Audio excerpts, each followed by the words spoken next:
الحمد لله نحمده ونستعينه ونستغفره ونؤمن به ونتوكل عليه ونعوذ بالله من شرور أنفسنا ومن سيئات أعمالنا من يهده الله فلا مضل له ومن يضلله فلا هادي له ونشهد أن لا إله إلا الله وحده لا شريك له ونشهد أن سيدنا ومولانا محمدا عبده ورسوله أما بعد فقد قال الله تبارك وتعالى في القرآن الكريم فأعوذ بالله من الشيطان الرجيم بسم الله الرحمن الرحيم إن الدين عند الله الإسلام وقد قال تبارك وتعالى ويعلم ما في البر والبحر وما تسقط من ورقة إلا يعلمها ولا حبة في ظلمات الأرض ولا رطب ولا يابس إلا في كتاب مبين وقال النبي صلى الله عليه وسلم الطيرة شرك الطيرة شرك الطيرة شرك وقال النبي صلى الله عليه وسلم من ردته الطيرة عن حاجته فقد أشرك أو كما قال عليه الصلاة والتسليم صدق الله العظيم وصدق رسوله النبي الكريم ونحن على ذلك لمن الشاهدين والشاكرين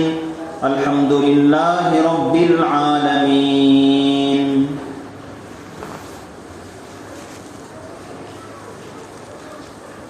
محترم سامعین کرام، بزرگوں، بھائیوں، گزشتہ جمعے سفر کے مہینے کے تعلق سے نہایت ہی اہم باتیں آپ حضرات کے سامنے بیان کی گئی تھی. اسلام کا سب سے بنیادی عقیدہ، عقیدہ توحید،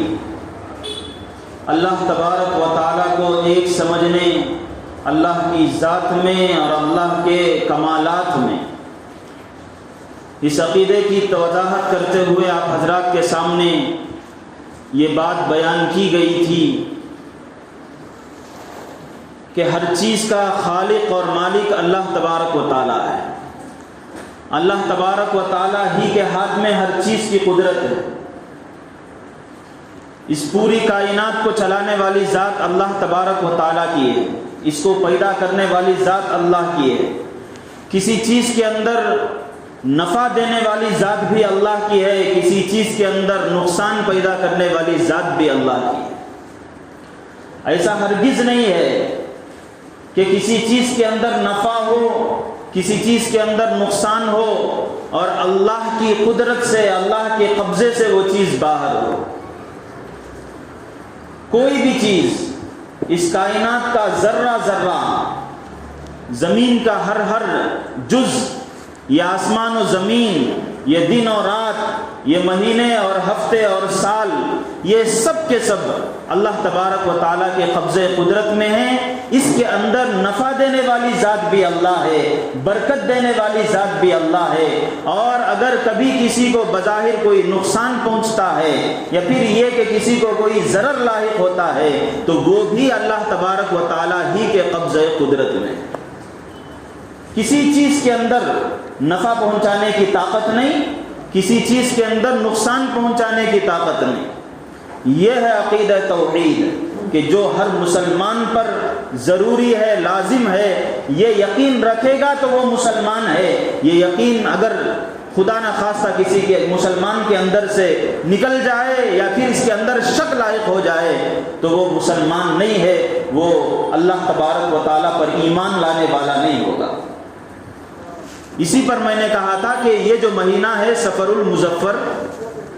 اس مہینے کے تعلق سے بہت سارے حضرات یہ خیال رکھتے ہیں، یہ گمان رکھتے ہیں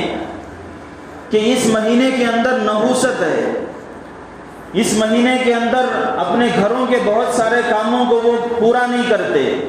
کوئی نیا کام شروع کرنا ہے، کوئی نیا پروگرام کرنا ہے، گھر کے اندر شادی بیاہ کا معاملہ ہوتا ہے، سفر کا مہینہ آ جاتا ہے تو ان سب چیزوں کو خالی کر دیتے ہیں اور ان سب چیزوں کو آئندہ ماہ کے لیے دھکیل دیتے ہیں۔ یہ ایسی چیز ہے نحوست کا عقیدہ،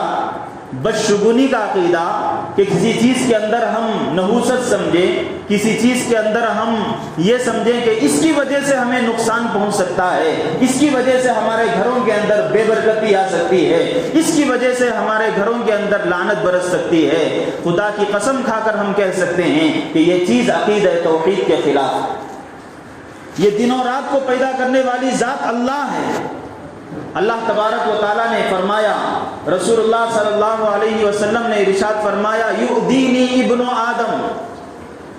کہ انسان مجھے تکلیف پہنچاتا ہے۔ صحابہ نے پوچھا کہ انسان اللہ کو تکلیف کیسے پہنچاتا ہے؟ اللہ کے نبی علیہ الصلوۃ والسلام نے اللہ کے حوالے سے فرمایا، اللہ کہتے ہیں یسب الدہر وانا الدہر، آدمی انسان زمانے کو برا بھلا کہتا ہے، یہ سال ایسا ہو گیا، اس سال کرونا آ گیا، کہ یہ دن نحوست ہے، یہ مہینہ نحوست والا ہے، یہ چیز منحوس ہے، زمانے کو برا بھلا کہتا ہے۔ اللہ تبارک و تعالیٰ کہتے ہیں زمانے کو برا بھلا کہنا ایسا ہے جیسے کہ مجھے برا بھلا کہے۔ مینوفیکچر جو چیز ہوگی اسے اگر کوئی غلط کہے، کوئی اس کے اندر ڈیفیکٹ کوئی چیز دکھائے، تو وہ چیز کمپنی والے کے بارے میں یہ کہنا ہے کہ اس نے اس کو ایسا بنا کر بھیجا ہے۔ جس طریقے سے اس کے اندر نقص نکالنا لازم آتا ہے، بھائیوں اسی طریقے سے اللہ تبارک و تعالیٰ نے فرمایا یسب الدہر، کہ انسان زمانے کو برا بھلا کہتا ہے، نفع نقصان کی چیز زمانے کے بارے میں کہتا ہے، تو وہ گویا کہ مجھے گالی دیتا ہے، وَأَنَا الدَّهْرُ، زمانے کو پیدا کرنے والا ہوں، بِيَدِ الْأَمْرِ، میرے ہی ہاتھ میں ہر چیز کی قدرت ہے۔ لہٰذا زمانے کو برا بھلا کہنا اللہ کو برا بھلا کہنے کے برابر۔ تو لہٰذا ذرا سوچنے کی ضرورت ہے کہ کیسی غلط بات ہم مسلمانوں کے اندر رائج ہے، غلط چیزوں کی وجہ سے، غلط خیالات کی وجہ سے، ادھر ادھر کی باتیں لوگوں کے بتانے کی وجہ سے ہمارے اندر داخل ہو چکی ہے کہ ہم زمانے کو غلط کہتے ہیں، اور نعوذ باللہ اس سے ہم اللہ تبارک و تعالیٰ کو نقصان پہنچاتے ہیں، اللہ کو بلکہ تکلیف دیتے ہیں۔ نقصان اللہ کو ہم کتنا بھی کرتے کہاں پہنچا سکتے، اللہ کو تکلیف دیتے۔ تو یہ بات گزشتہ آپ حضرات کے سامنے لائی گئی تھی کہ یہ چیز عقیدہ توحید کے خلاف ہے۔ ماہ سفر کے اندر کوئی بھی بدشگونی کی بات نہیں ہے، کوئی بھی نحوست کی بات نہیں ہے، یہ غلط بات ہے جو ہم مسلمانوں کے اندر پیدا کی گئی ہے۔ اللہ کے نبی علیہ الصلوۃ والسلام نے اس زمانے میں بھی، عرب کے لوگ بھی اسے منحوس سمجھتے تھے، اللہ کے نبی نے اس زمانے میں فرمایا تھا ولا سفر، سفر کے مہینے کے اندر کوئی بدشگونی نہیں، کوئی نحوست نہیں، بلکہ خود جیسا کہ گزشتہ جمعے میں نے کہا تھا، اللہ کے نبی علیہ الصلوۃ والسلام کا نکاح حضرت صفیہ سے اسی سفر کے مہینے میں ہوا تھا۔ اگر تھوڑی دیر کے لیے مان لیں کہ اس مہینے کے اندر نحوست ہے تو اللہ کے نبی کیوں نکاح کرتے تھے؟ اور ایک قول کے مطابق ہسٹری کی بڑی بڑی کتابوں میں یہ بات لکھی ہوئی ہے کہ اللہ کے نبی علیہ الصلوۃ والسلام نے اپنے لخت جگر حضرت فاطمہ رضی اللہ عنہا، ان کا بھی نکاح حضرت علی سے اسی ماہ سفر میں کرایا تھا۔ ایسی یہ چیز ہے حقیقت، یہ چیز ہے کتابوں کے اندر، لیکن پتہ نہیں کیسی یہ چیزیں ہمارے گھروں کے اندر داخل ہو گئی ہے اور ہم اس مہینے کو برا بھلا کہتے ہیں۔ اسی مہینے کے تعلق سے اور دو باتیں آپ حضرات کے سامنے لانا چاہتا ہوں، وہ یہ کہ اس مہینے کے اندر ایک چیز ہم مسلمانوں کے اندر مشہور ہے، معروف ہے، وہ ہے تیرہ تیزی، اور ایک چیز ہے جو اسی مہینے کے اندر ہے آخری چہارشنبہ۔ یہ تیرہ تیزی کیا ہے؟ یہ آخری چہار شنبہ کیا ہے، اس کی حقیقت کیا ہے؟ جب ہم لوگوں کے اندر اس تعلق سے بہت ساری باتیں ہیں تو ہمیں سمجھنا چاہیے کہ اس تیرا تیزی کا جو ہمارے گھروں کے اندر رواج ہے، آخری چہار شنبے کے تعلق سے ہم خاص خیال رکھتے ہیں، اس کی بھی حقیقت ہم جانتے چلیں۔ اللہ تبارک و تعالیٰ اس کے بابت کیا فرماتے ہیں، رسول اللہ صلی اللہ علیہ وسلم کے تعلق سے جو بات ہمارے ذہن میں ہے وہ کیسی؟ یہ جو پہلی بات ہے تیرا تیزی، اس کے بارے میں لوگوں کا گمان یہ ہے کہ یہ 13 دن سفر کے مہینے کے شروع کے 13 دن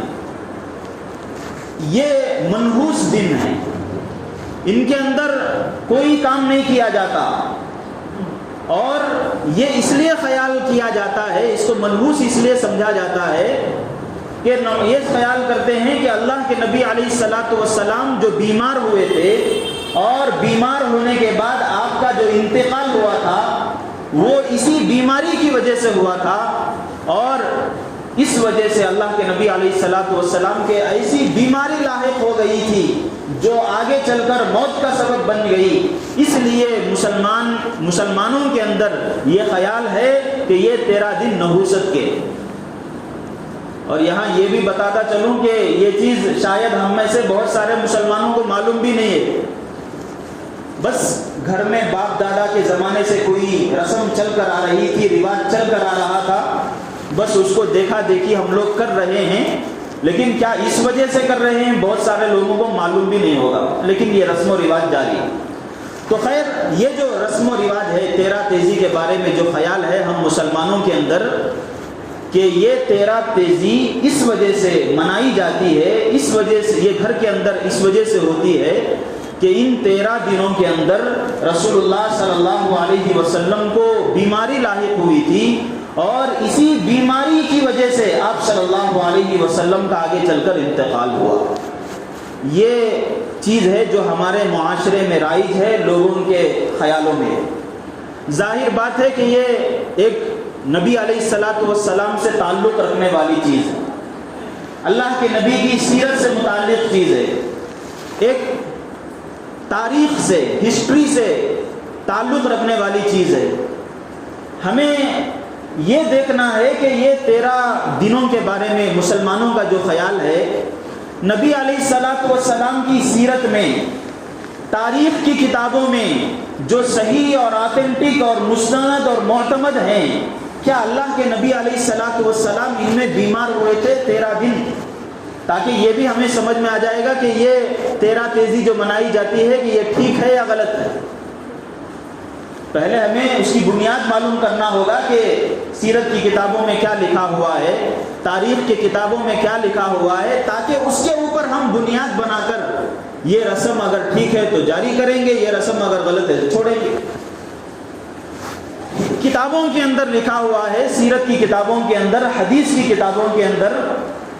اللہ کے نبی علیہ الصلاۃ والسلام انتقال سے پہلے 13 دن بیمار ہوئے تھے، یہ موجود ہے کتابوں کے اندر، بڑی بڑی کتابوں کے اندر موجود ہے۔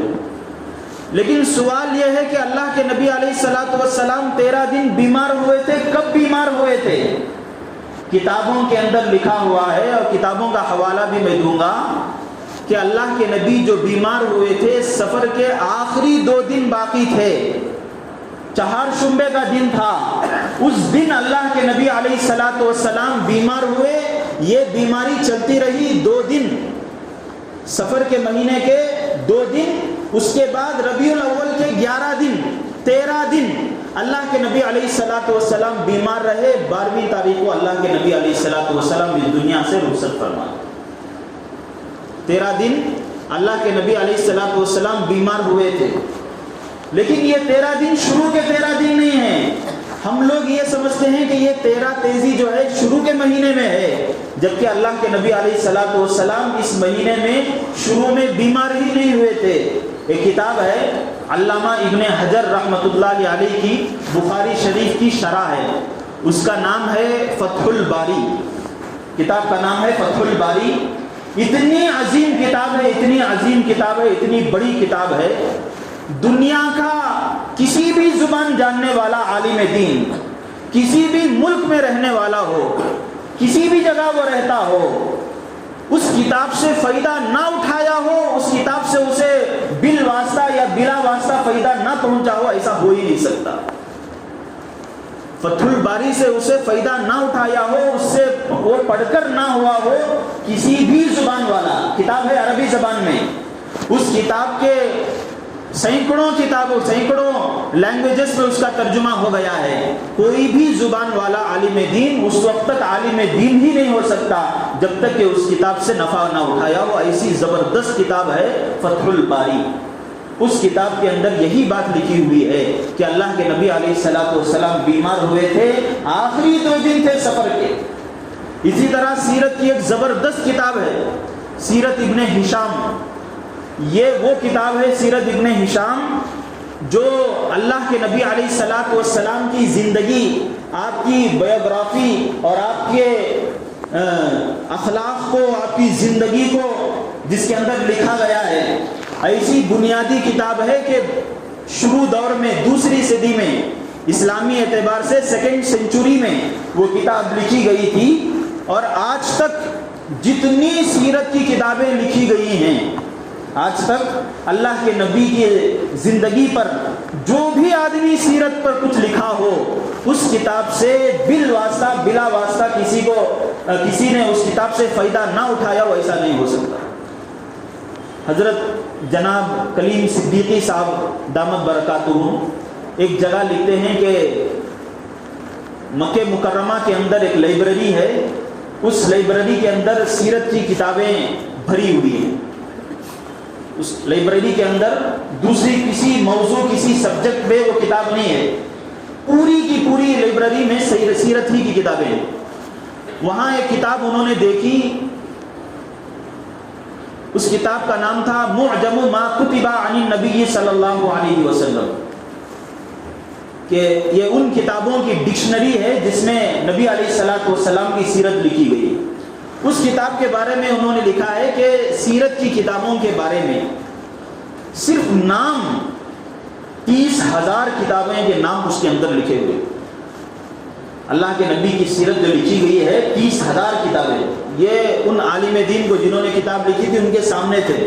ورنہ اگر دنیا کے اندر، پوری دنیا کے اندر جتنی سیرت کی کتابیں لکھی گئی ہیں ان کا کوئی حساب بھی نہیں لگا سکتا۔ اللہ کے نبی کے بارے میں جن لوگوں نے لکھا ہے مختلف زبانوں میں، جس کو جیسی خدمت اللہ کے نبی کی زندگی کی ہو سکی اس نے ویسی خدمت انجام دی۔ ایک کتاب ہے ہادی عالم، رسول اللہ صلی اللہ علیہ وسلم کی زندگی پر لکھی گئی ہے، اردو میں لکھی گئی ہے، پوری کتاب کے اندر ایک نقطہ نہیں، پوری کتاب ایک نقطہ نہیں ہے، حروف تہجی جو ہے موجود،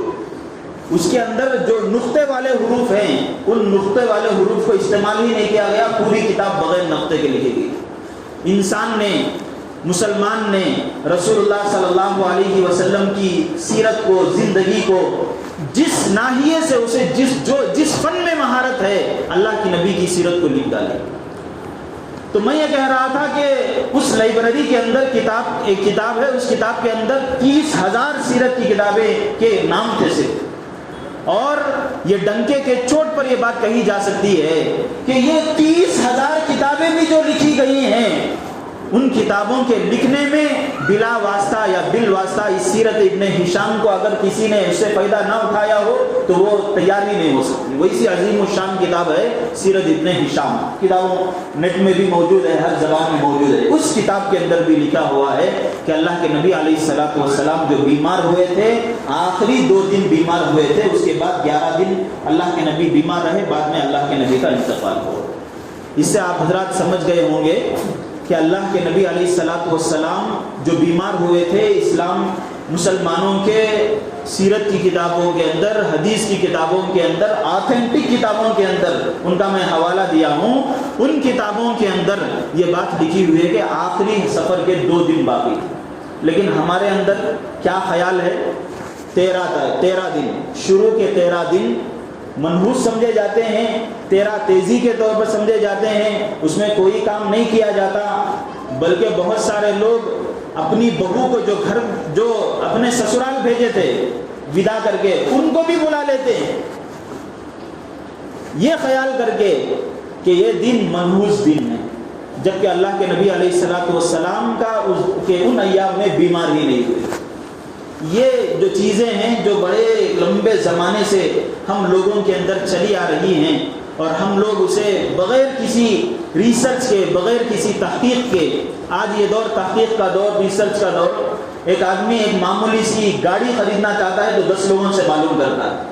ایک معمولی سے ایک انشورنس لگانا چاہتا ہے تو 10 لوگوں سے معلوم کرتا ہے، ایک معمولی سا ایک گھر میں ایک فریج لانا چاہتا ہے تو 10 لوگوں سے معلوم کرتا ہے کہ فلاں کمپنی میں کیسا ہے، فلاں کمپنی میں، فون کرتا ہے اپنے دوستوں کو کہ تمہارے گھر میں 10 سال سے فریج رکھا ہوا ہے، وہ کیا، کون سی کمپنی کا ہے، کتنے اسٹار ہے، کتنے فلٹر ہے، یہ وہ 1000 چیزیں معلوم کرتا ہے۔ لیکن اسلام کے معاملے میں،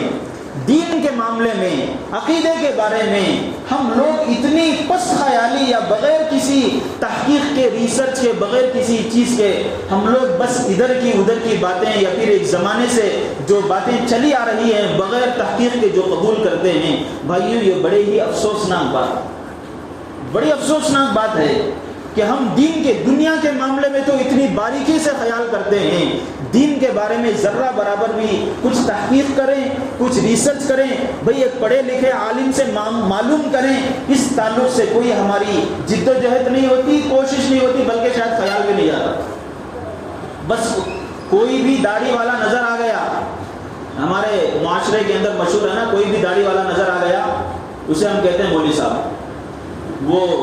آٹو ڈرائیور ہو، وہ استری والا ہو، گاڑی ڈھکیلنے والا ہو، اسے کچھ بھی نہ جانتے ہوں، داڑھی ہے تو ہم سے کہیں گے مولوی صاحب۔ اب اس سے یہ سمجھتے ہیں کہ بھئی اسے بہت کچھ معلوم ہے، اور اس طریقے سے بات چل اٹھتی ہے۔ تو بھائیوں، یہ جو تیرا تیزی کی جو بات ہے، تھوڑی دیر کے لیے اگر ہم مان لیں کہ یہ غلط بات ہے، تو پھر اللہ کے نبی، تھوڑی دیر کے لیے اگر ہم یہ تسلیم کر لیں کہ یہ بیماری نحوست والی تھی، تب بھی وہ بیماری جو پیدا ہوئی تھی آخری زمانے میں پیدا ہوئی، لیکن آخری زمانے میں پیدا ہونے کے باوجود بھی بیماری ایک ایسی چیز ہے، یا شہادت ایک ایسی چیز ہے کہ اللہ کے نبی علیہ الصلوۃ والسلام نے کبھی بھی اسے منحوس نہیں سمجھا۔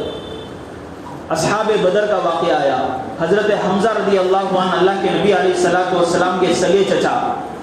اتنا خطرناک انہیں شہید کیا گیا تھا، ان کے کانوں کو کاٹ دیا گیا، ان کی ناک کو کاٹ دیا گیا، ان کے ہونٹوں کو کاٹ دیا گیا، اور اتنا اللہ کے نبی علیہ الصلوۃ والسلام کے بارے میں آتا ہے کہ جب آپ نے لاش کو دیکھا تو برداشت نہیں کر سکے۔ پھر بھی غزوہ احد، جس میں حضرت حمزہ رضی اللہ عنہ کو شہید کیا گیا تھا، اللہ کے نبی علیہ الصلوۃ والسلام نے کبھی بھی اس دن کو یا اس واقعے کو منحوس نہیں سمجھا۔ لیکن ہم مسلمان، اللہ کے نبی بیمار ہو گئے تھے، اس بیماری کو لے کر ہم اسے منحوس سمجھتے ہیں، یہ کوئی چیز نہیں۔ اللہ تبارک و تعالیٰ نے فرمایا کہ جو بھی بیماری لگتی ہے وہ انسان کے فائدے کے لیے ہوتی ہے، انسان کے فائدے کے لیے ہوتی ہے۔ وہ اگر نیک آدمی ہو تو اس بیماری کی وجہ سے بھی اس کے درجات بلند ہوتے ہیں، اگر وہ گنہگار ہو، اسے بیماری لگ گئی تو اس بیماری کی وجہ سے اس کے گناہ معاف ہوتے ہیں۔ اور اللہ کے نبی علیہ الصلوۃ والسلام نے بعض جگہ، یہ بھی اللہ کے نبی کی بعض احادیث سے پتہ چلتا ہے کہ بیماری اللہ کی ایک نعمت ہے، اللہ کے فیصلے سے ہوا ہے۔ اب جب اللہ کے فیصلے، اللہ کے قضاء اور قدرت سے یہ بات ہوئی ہے تو ہم کون ہو سکتے ہیں کہ اس کو ہم نحوست والا سمجھیں؟ بھائیو، یہ غلط بات ہے جو ہمارے اندر پھیلی ہوئی۔ اسی طرح اس مہینے کے اندر ایک چیز یہ بھی ہے کہ ہم اسے آخری چہارشنبے کے طور پر ایک ہمارے گھر میں رواج ہے کہ آخری چہارشنبہ آیا تو یہ خیال ہے کہ اللہ کے نبی علیہ الصلوۃ والسلام اس آخری چہارشنبے کو شفا یاب ہو چکے تھے، بیماری لگی تھی، اس کے بعد شفا یاب ہو چکے تھے، اور اس وجہ سے اس خوشی میں بہت سارے لوگ تفریح میں بھی نکلتے ہیں، بہت سارے لوگ گھر کے اندر چاول، ایک ڈش کے اندر چاول رکھتے ہیں، انڈا رکھتے ہیں، تیل رکھتے ہیں اور اسے صدقہ کرتے ہیں، اس بنیاد پر کہ اللہ کے نبی علیہ الصلوۃ والسلام کو شفا ملی تھی۔ ابھی میں نے کتابوں کے حوالے سے یہ بات کہی کہ اللہ کے نبی، اور یہ خوشی کا اظہار کرتے ہیں کہ بھئی اللہ کے نبی کی بیماری ختم ہو گئی تھی، جبکہ میں نے ابھی کتابوں کے حوالے سے آپ کے سامنے بات رکھی کہ اللہ کے نبی علیہ الصلوۃ والسلام آخری دور میں بیمار ہوئے تھے چہارشنبے کے دن۔ تو اگر تھوڑی دیر کے لیے مان لیں کہ بیماری پر ہمیں غمگین ہونا ہے تو وہ غمگین ہونے کا دن نہیں تھا نا، لیکن اس دن ہم خوشیاں مناتے ہیں، پارکوں کو جاتے ہیں اور پتہ نہیں وہ گلاب کے پنکھڑیوں کو اور بھی بہت سارے عطر وغیرہ چیز کو ڈال کر وہ ہم ناچتے ہیں، کودتے ہیں اور خوشی کا اظہار کرتے ہیں۔ یہ چیز بھی ہم مسلمانوں کے اندر کیسا آئی، یہ اس چیز کا کوئی ثبوت نہیں۔ اور یہ بھی آپ حضرات ذہن میں رکھیں کہ جب ایسے عموماً بیانات ہوتے ہیں تو بہت سارے لوگ یہ ذہن میں رکھتے ہیں کہ بھئی یہ حضرت جماعت والے ہیں،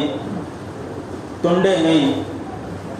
درگاہ والے نہیں ہیں۔ درگاہ والوں کے اندر یہ چیز ہے، درگاہ والے ہیں نا بھئی، یہ الگ بات ہے کہ وہ درگاہ کو جانا نہیں جانا وہ کیا اچھی بات غلط بات، اس کے اوپر میں کوئی کمنٹ نہیں کر رہا ہوں۔ ان کے بھی بڑے علماء نے، درگاہ کو جو لوگ جانتے ہیں ان کے بھی بڑے علماء نے یہی بات ان کی کتابوں کے اندر لکھی ہے کہ 13 تیزی کی بھی کوئی حقیقت نہیں، آخری 4 شنبے کے اندر بھی کوئی حقیقت نہیں۔ یہ بات بتانا چاہ رہا ہوں کہ یہ چیز صرف جماعت والے ہی نہیں کہتے ہیں، پورے مسلمانوں کا یہی عقیدہ ہے۔ سب علماء اپنی کتابوں کے اندر یہی لکھے ہوئے ہیں۔ بریلوی شریف کے حضرت مولانا جناب احمد رضا خان صاحب بریلوی رحمہ اللہ، انہوں نے بھی، ان کی کتاب ہے احکام شریعت، اس کتاب کے اندر بھی یہی بات لکھی ہے انہوں نے کہ 13 تیزی کی بھی کوئی حقیقت نہیں ہے، آخری 4 شنبے کی بھی کوئی حقیقت نہیں۔ یہ مستند کتابیں ہیں جن کے ناموں کے ساتھ میں نے اس رسم کے بارے میں آپ حضرات کے سامنے بیان کیا ہوں۔ بھائیوں، بہت ساری چیزیں ایسی ہیں، اب یہ چیزیں کہاں سے آئیں وہ بھی میں بتاتا ہوں۔ ہم لوگ اس ملک میں رہتے ہیں تو بہت سارے غیر مسلموں کے ساتھ بھی رہتے ہیں۔ یہ جو غیر مسلم ہیں، ہندو دھرم والے ہیں، بہت سارے ایسے لوگ ہیں، ان کے اندر بدشگونی کا ایک خاص فلسفہ ہے۔ چھوٹی چھوٹی چیزوں کو وہ چھوٹی چیزوں سے بدفعلی لیتے ہیں۔ سامنے سے اگر کوئی بلی گزر گئی، بدشگونی ہو گیا، اب راستہ نہیں بولتے۔ اسی طریقے سے کبھی بھی اپنے ہاتھوں میں کچھ کالا دھاگا باندھے رہتے ہیں، اور گھر میں اگر بہو آئے، انتقال ہو جائے تو اس بہو کو منحوس سمجھتے ہیں۔ ہم مسلمان چونکہ غیر مسلموں کے ساتھ ایک لمبے زمانے سے رہ چکے ہیں، اس طرح ہمارے لوگوں میں، مسلمانوں میں، خواہ وہ کسی بھی طبقے کے ہوں، کسی بھی طرح کی ٹوپی پہنتے ہوں، کہاں بھی جاتے ہوں، ان لوگوں میں غیر مسلموں سے یہ بات داخل ہو چکی۔ اسی لیے دیکھیے، ہم مسلمانوں میں عقیدہ تو یہ ہے ہم لوگوں کا کہ نفع پہنچانے والی ذات اللہ کی، نقصان پہنچانے والی ذات اللہ کی، لیکن کتنے لوگ ہم لوگوں میں ایسے ہیں کہ جو طرح طرح کی انگوٹھیاں پہنتے ہیں اور اپنے ہاتھوں کے اندر کالا دھاگا باندھتے ہیں، اپنی گاڑیوں کو کالا دھاگا باندھتے ہیں۔ اسی طریقے سے گھر میں کوئی آدمی کام کو جا رہا ہے تو جھاڑو نہیں دیتے۔ اسی طریقے سے اور بھی بہت بے شمار چیزیں ایسی ہیں جو ہمارے اندر بدشگونی کی داخل ہو چکی ہیں۔ اذان ہو رہی ہے، جھاڑو نہیں دینا، یہ سب چیزیں ایسی ہیں کہ جو مسلمانوں کے اندر جو داخل ہوئی ہیں، یہ اسلام سے ان کا دور سے تک کوئی تعلق نہیں ہے۔ خواہ وہ مسلمان ہمارے لوگ ہوں، سفید ٹوپی پہننے والے ہوں، ہری ٹوپی پہننے والے ہوں، کسی بھی طرح سے ان کے اندر بھی یہ باتیں نہیں ہیں۔ تو یہ غیر مسلموں کے دیکھا دیکھی یہ بات ہم مسلمانوں کے اندر آ چکی ہے۔ اللہ کے نبی علیہ الصلوۃ والسلام کی ایک حدیث سناتا ہوں، آپ لوگ تعجب کریں گے۔ اللہ کے نبی نے صاف ارشاد فرمایا، 3 مرتبہ ارشاد فرمایا، الطیرۃ شرک، الطیرۃ شرک، الطیرۃ شرک، کہ بدفعلی، بدشگونی، کسی چیز سے منحوس سمجھ کر کوئی آدمی کام سے رک جاتا ہے، اللہ کے نبی نے فرمایا کہ یہ شرک۔ اور بھی ایک جگہ ارشاد فرمایا، من ردت الطیرۃ عن حاجتہ فقد اشرک، جو آدمی بدشگونی لے کر، بدفعلی لے کر، بھئی باہر نکلنا چاہ رہا تھا، کچھ ایسا ہو گیا، بچہ گر گیا، اس لیے کام میں نہیں جا رہا ہوں، رک گیا، اللہ کے نبی نے فرمایا کہ یہ بھی شرک ہے۔ گزشتہ ہفتے میں نے ایک حدیث سنائی تھی، اس حدیث کو دوبارہ سنا کر اپنی بات کو مکمل کرتا ہوں۔ اللہ کے نبی علیہ الصلوۃ والسلام نے ارشاد فرمایا، قیامت کے دن ایک بہت بڑی تعداد اللہ تبارک و تعالیٰ کے سامنے پورے لوگ موجود ہوں گے، پوری انسانیت، حضرت آدم علیہ الصلوۃ والسلام سے لے کر قیامت تک آنے والے آخری آدمی تک پوری کائنات وہاں پر موجود ہوگی۔ اللہ کے نبی علیہ الصلوۃ والسلام بھی وہاں موجود ہوں گے، اللہ تبارک و تعالیٰ حکم دیں گے تو ایک بہت بڑا لشکر، ایک بہت بڑی جماعت اللہ تبارک و تعالیٰ بغیر کسی حساب و کتاب کے ان کو جنت میں داخل فرما دے گے۔ صحابہ، پوری کائنات، پورے لوگ حیرت ہیں کہ بغیر حساب و کتاب کے ان کو کیوں جنت میں داخل کیا جا رہا ہے؟ اللہ کے نبی علیہ الصلوۃ والسلام نے ارشاد فرمایا یہ وہ لوگ ہوں گے جو کسی اللہ تبارک و تعالیٰ کے علاوہ کسی چیز کو نفع پہنچانے والی ذات نہیں سمجھتے تھے، کسی چیز کو نقصان پہنچانے والی ذات نہیں سمجھتے تھے، کسی